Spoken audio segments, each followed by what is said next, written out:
സ്വാഗതം പരിശുദ്ധാഭരണങ്ങളുടെ ഈ വിസ്മയത്തിലേക്ക്.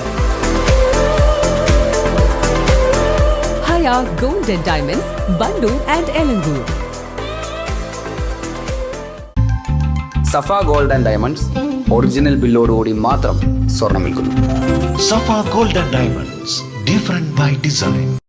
മണ്ഡലത്തിൽ നടപ്പിലാക്കിയ കോടിക്കണക്കിന് രൂപയുടെ വികസന പ്രവർത്തനങ്ങൾ വിശദീകരിച്ച് AP അനിൽകുമാർ MLA.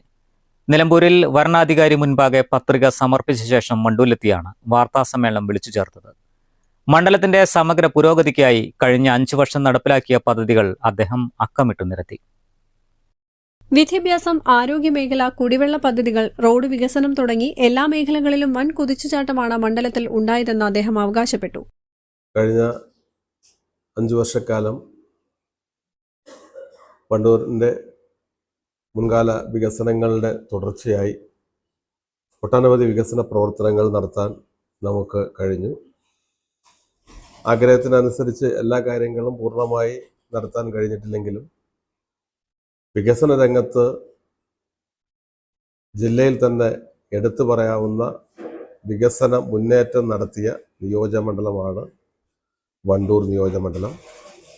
വിവിധ പദ്ധതികളിൽ, വിവിധ വകുപ്പുകളുമായി ബന്ധപ്പെട്ട പദ്ധതികളിൽ നമുക്ക് ഫണ്ട് പരമാവധി ലഭിക്കാൻ വേണ്ടി ശ്രമിച്ചു.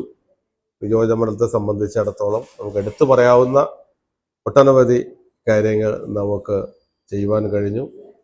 അതിലേറ്റവും കുടിവെള്ള പദ്ധതിയുമായി ബന്ധപ്പെട്ട് നമുക്ക് വളരെയേറെ കാര്യങ്ങൾ ചെയ്യാൻ കഴിഞ്ഞു. കഴിഞ്ഞ 5 വർഷം നമുക്ക് AS ലഭിച്ച, അതുപോലെ AS ലഭിച്ച് പ്രവൃത്തി തുടങ്ങി പൂർത്തീകരിച്ച ഒട്ടനവധി പദ്ധതികൾ, പ്രവൃത്തി നടന്നുകൊണ്ടിരിക്കുന്ന പദ്ധതികൾ, അതുമായി ബന്ധപ്പെട്ട ഒരു കാര്യം ഞാൻ നിങ്ങളുടെ മുന്നിൽ സൂചിപ്പിക്കുകയാണ്.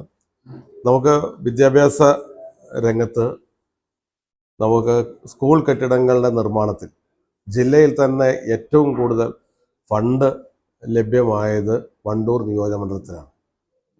കിഫ്ബി പദ്ധതിയിൽ ഉൾപ്പെടുത്തി നമുക്ക് വിദ്യാഭ്യാസ മേഖലയിൽ ഫണ്ട് ഏറ്റവും കൂടുതൽ ചെലവഴിച്ചതും വണ്ടൂർ നിയോജകമണ്ഡലത്തിലാണ്. അതുകൂടാതെ PWD ഹെഡിൽ നിന്ന് നമുക്ക് സ്കൂളുകളുടെ ഇൻഫ്രാസ്ട്രക്ചർ ഡെവലപ്മെൻറ്റിന് വേണ്ടിയുള്ള ഫണ്ട് അനുവദിക്കുകയുണ്ടായി എന്നുള്ളത് പ്രത്യേകം എടുത്തു പറയേണ്ട ഒന്നാണ്. അതോടൊപ്പം തന്നെ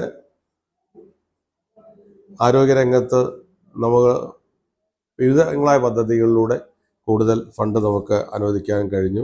6,63,00,000 രൂപ പൊതുജനാരോഗ്യ രംഗത്ത് നമ്മൾ ചെലവഴിച്ചു. അങ്ങനെ ഓരോന്നും എടുത്ത് സൂചിപ്പിച്ച് കഴിഞ്ഞാൽ ഞാൻ ഒരുമിച്ച് വേണമെങ്കിൽ ഇത് വായിക്കാം. പൊതുജനാരോഗ്യ മേഖലയിൽ 6.63 കോടി രൂപയുടെ ഫണ്ടാണ് ചെലവഴിച്ചത്. പൊതുമരാമത്ത് പ്രവർത്തികൾക്ക് 18.70 കോടിയുടെ ഫണ്ട് അനുവദിച്ചു. സെൻട്രൽ റോഡ് ആൻഡ് ഇൻഫ്രാസ്ട്രക്ചർ ഫണ്ടിൻ്റെ 12 കോടി രൂപയുടെ ഫണ്ട് അനുവദിച്ച് പ്രവൃത്തി പൂർത്തീകരിച്ചു. PMGSY റോഡ് നിർമ്മാണത്തിന് 17.17 കോടി രൂപ ഫണ്ട് അനുവദിച്ചത്, അതിൻ്റെ പ്രവൃത്തി ഏതാണ്ട് പൂർത്തീകരിച്ചു കഴിഞ്ഞു. ഏറ്റവും കൂടുതൽ ജൽജീവൻ മിഷൻ ഏറ്റവും കൂടുതൽ ഫണ്ട് അനുവദിച്ച നിയോജകമണ്ഡലങ്ങളിൽ ഒന്ന് വണ്ടൂർ നിയോജകമണ്ഡലമാണ്. കേരളത്തിൽ തന്നെ മലപ്പുറം ജില്ലയിലും 2-3 നിയോജകമണ്ഡലം എടുത്തു കഴിഞ്ഞാൽ 2-3 നിയോജകമണ്ഡലങ്ങളാണ് ഏറ്റവും കൂടുതൽ ഫണ്ട് വന്നത്. അതിലൊന്നും നമ്മുടെ നിയോജകമണ്ഡലമാണ്. കോടിക്കണക്കിന് രൂപയുടെ വികസന പ്രവർത്തനങ്ങളാണ് ഓരോ പഞ്ചായത്തിലും പൂർത്തിയാക്കാൻ സാധിച്ചത്. വരാനിരിക്കുന്ന തെരഞ്ഞെടുപ്പിലും ഈ വികസന തുടർച്ചയ്ക്കായി ജനങ്ങൾ UDF-നൊപ്പം നിൽക്കുമെന്ന വലിയ ആത്മവിശ്വാസവും അദ്ദേഹം പങ്കുവച്ചു. News bureau, Wandoor. കാർഷിക വിളിയുടെ ഉൽപാദന വിപണന രംഗത്ത് 40 വർഷത്തെ പ്രവർത്തന പാരമ്പര്യവുമായി Bismilla rubber nursery, farm and gardens, Vaniyambalam. Bismilla rubber nursery, farm and gardens, Vaniyambalam. സ്വാഗതം പരിശുദ്ധാഭരണങ്ങളുടെ ഈ വിസ്മയത്തിലേക്ക്. Haya gold and diamonds, Wandoor and Elankur.